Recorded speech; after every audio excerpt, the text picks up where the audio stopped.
All right, so today let's take a deep dive into something pretty interesting, splenomegaly. Yeah, splenomegaly. You sent over some medical excerpts, and I have to say, the way doctors diagnose this thing Yeah. is like solving a puzzle. It's really fascinating. It is. It really is like a detective game. So for anyone just joining us, splenomegaly basically means an enlarged spleen, right? Right. But it's not a disease in itself. It's more like a clue that something else is going on in the body. Exactly. It's a sign, not a disease. And the sources you provided, they really emphasize this detective work, you know? Mm-hmm. Doctors use a patient's background, travel history, other symptoms. It's all about context. Yeah, putting it all together. Speaking of context, our sources actually lay out this case study about a man with a mildly enlarged spleen. Okay. And get this, it seems like he might have something called hereditary spherocytosis, Uh-huh. which is where his red blood cells are misshapen. Interesting. But let's not get ahead of ourselves. Yeah, let's take it step by step. So how do doctors even know if someone's spleen is enlarged in the first place? I mean, Right. is it as simple as just feeling around for it? Well, it's more nuanced than you might think. Okay. Doctors use a very specific technique. They gently feel the abdomen Mm-hmm. from the lower right side, and they go upwards toward the left, because that's where the spleen is. Okay. And the patient takes a deep breath, and if the spleen is enlarged, the doctor can actually feel the edge of it. Oh, so it's a subtle art? It's not like checking your pulse or something? Right, exactly. But let's say the doctor feels it and says, okay, the spleen is enlarged. What happens next? Yeah, Where do they even begin to figure out why? that's when the real detective work begins. Okay. Doctors consider the patient's age, sex, even their racial background. Hold on. How does racial background play into this? That seems a bit sensitive. Yeah, I know what you mean. It's not about making assumptions, Okay. but it's about recognizing that certain conditions are more prevalent in specific populations. Okay. So, for instance, if the patient is an Ashkenazi Jew, Mm. there's a higher chance of Gaucher's disease, which is a genetic disorder that can cause splenomegaly. So it's not a guarantee, Right. but it's a clue. Exactly. It's a piece of the puzzle. So it's about patterns, not prejudices. Exactly. What about the patient's job? Could that be a clue too? Absolutely. Imagine our case study patient was a farmer. Okay. That might make doctors think about brucellosis, Mm. which is an infection you can get from animals. Ah, So, yeah, occupation can be a clue. so we've got ethnicity, occupation. What else goes into this initial assessment? Travel history is huge. Oh, right. Of course. Let's say our patient had just returned from Africa. Okay. That would immediately raise the suspicion of malaria, Right. which is a parasitic infection spread by mosquitoes. It's incredible how much information doctors can glean from just a few details. It's fascinating. They're like medical Sherlock Holmes. Yeah. Now, our sources actually break down the causes of splenomegaly into three main categories. Okay. Infiltration, increased function, and abnormal blood flow. Let's start with infiltration. What's happening there? So infiltration basically means something is building up inside the spleen, causing it to enlarge. Okay. Think of it like a warehouse getting packed full of stuff it's not supposed to store. So what kind of stuff are we talking about? It could be cancerous cells like in lymphoma, Okay. or inflammatory cells like in sarcoidosis. Mm-hmm. Even the buildup of fatty substances like in Gaucher's disease, which we mentioned earlier, can cause this infiltration. So in these cases, it's like the spleen is being invaded by something that it shouldn't be dealing with. Precisely. Yeah. And that's just one category. Wow. Next, we have increased function, which is all about the spleen working overtime. So the spleen is like the body's workhorse, constantly filtering blood and fighting off infections. Right. What happens when it has to work too hard? Well, it can get bigger, just like a muscle that's been overused. Okay. For instance, in hereditary spherocytosis, the red blood cells are abnormally shaped, Uh-huh. which makes them fragile and prone to destruction. Ah, that's what our case study patient might have. Yeah, exactly. So the spleen has to work extra hard to filter out all these wonky red blood cells. Exactly. And that extra effort can lead to enlargement. It's like the spleen is saying, hey, I need more space to do my job here. Makes sense. And remember those baby red blood cells, the reticulocytes? Yes. The sources mention that seeing a lot of them can be a clue. Right, because it means the body is trying to churn out new red blood cells to compensate for the ones that are being destroyed prematurely. It's like calling in reinforcements for the overworked spleen. Wow. It's incredible how much is going on behind the scenes. It is. So we've covered infiltration and increased function. Right. What about that last category, abnormal blood flow? Does that have to do with the spleen's plumbing? You could say that this category is all about blockages and backups in the circulatory system, kind of like a traffic jam in the blood vessels leading to and from the spleen. Okay, so what could cause this traffic jam in the spleen's blood flow? One common culprit is cirrhosis, where the liver gets scarred and damaged, obstructing blood flow. Mm-hmm. We can also have blockages in the portal vein, which carries blood from the intestines to the liver. So the blood can't get where it needs to go, and the spleen ends up swelling. Exactly. It's like trying to fit too much water through a narrow pipe. Something's got to give, and in this case, it's the spleen that expands. This is blowing my mind. It seems like every little detail matters when it comes to diagnosing splenomegaly. It does. It's really fascinating. We've covered a lot of ground already, but I'm dying to know more about this massive splenomegaly that the sources mentioned. Yeah? Is that as scary as it sounds? It's definitely a sign of something serious. Okay. When the spleen gets significantly enlarged, it usually narrows down the possibilities, but they tend to be more severe conditions. All right. I'm ready for the next level of this medical mystery. Let's unpack massive splenomegaly and all its implications when we come back. We're back, and I'm still reeling from all the ways a spleen can become enlarged. Before the break, we were about to tackle massive splenomegaly. I guess it's safe to assume this isn't just a slightly bigger spleen. Oh, you're right. This is a whole other level of enlargement, and it usually points to some pretty serious conditions. Oh, okay, lay it on me. What are we talking about here? Well, the sources list some heavy hitters like chronic myeloid leukemia, myelofibrosis, Mm-hmm. Gaucher's disease, which we've talked about a bit, Right. and then some chronic infections like malaria and a parasitic disease called Kala-Azar. Wow, those are some complex-sounding conditions. They are. Before we get too deep into those, I want to take a step back and think about our case study patient. Right. Remember, he just has a mildly enlarged spleen. Hmm. Does that rule out these more serious causes? Well, it makes them less likely, but not impossible. Okay. The degree of splenomegaly can be a clue, Mm-hmm. but it's not the only factor. Right. We still need to consider all the pieces of the puzzle, his background, his symptoms, and then, of course, any test results. So it's back to detective work. It is always. Now, I'm curious about lymphoma. Okay. We touched on it earlier, Yeah. but I'd love to understand better how a cancer of the lymphatic system can lead to splenomegaly. So the spleen is actually a key part of the lymphatic system. It acts as a filter for the blood-trapping old cells, bacteria, and other unwanted stuff. Okay. But when lymphoma develops cancerous lymphocytes, which are a type of white blood cell, they can accumulate in the spleen, Mm-hmm. causing it to enlarge. So it's almost like the lymphoma cells are hijacking the spleen, Yeah. using it as their own personal breeding ground. That's a good way to put it.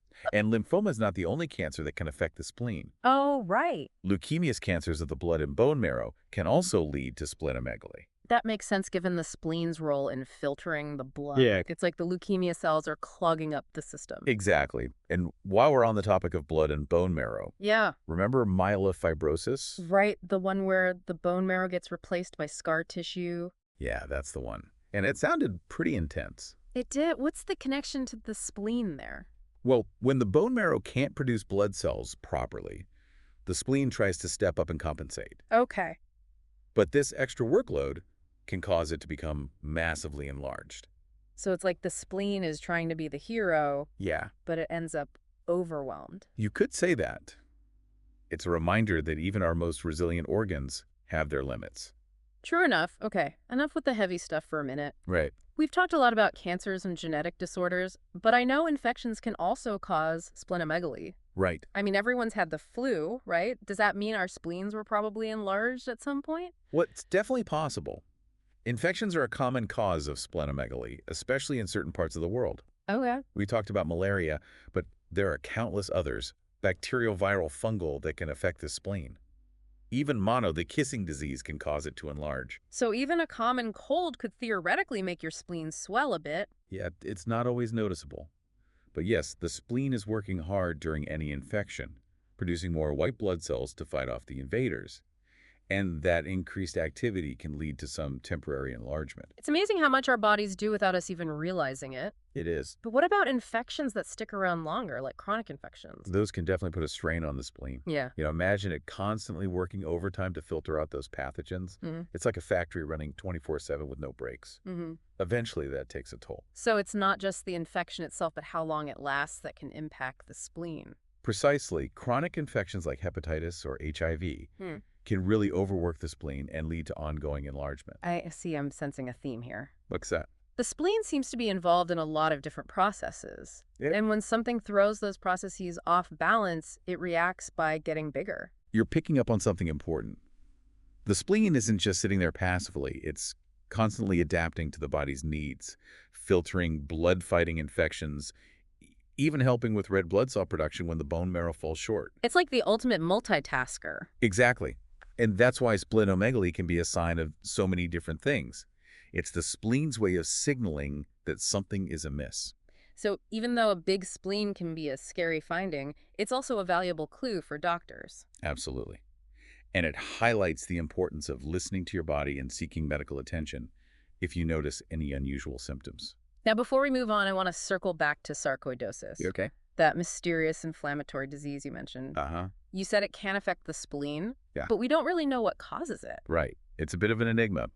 We know that sarcoidosis involves the formation of granulomas, these little clusters of inflammatory cells in different organs, including the spleen.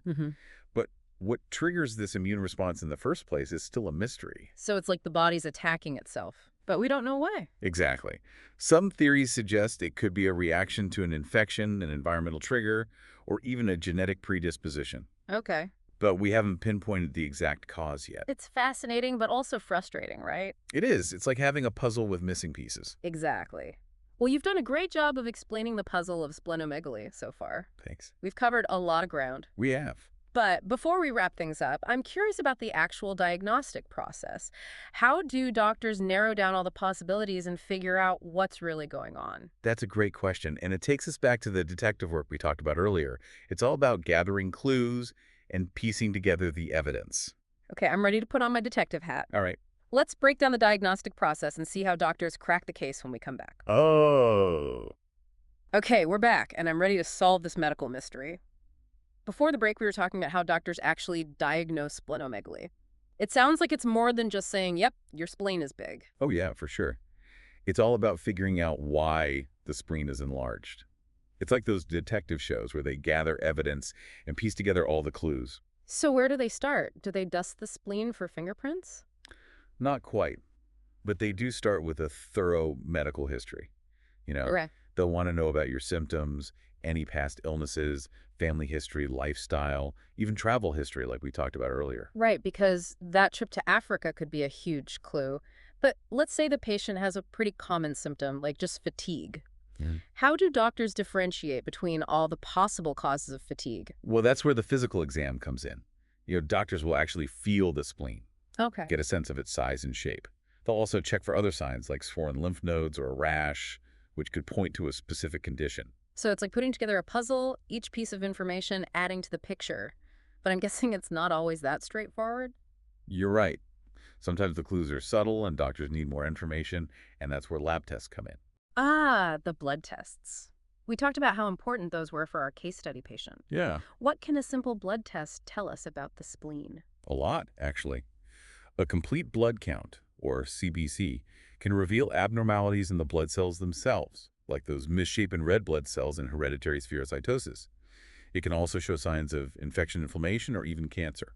Wow, so much information packed into a tiny vial of blood. I know, it's amazing. What if the blood tests are inconclusive? Do doctors have other tools in their detective kit? They do.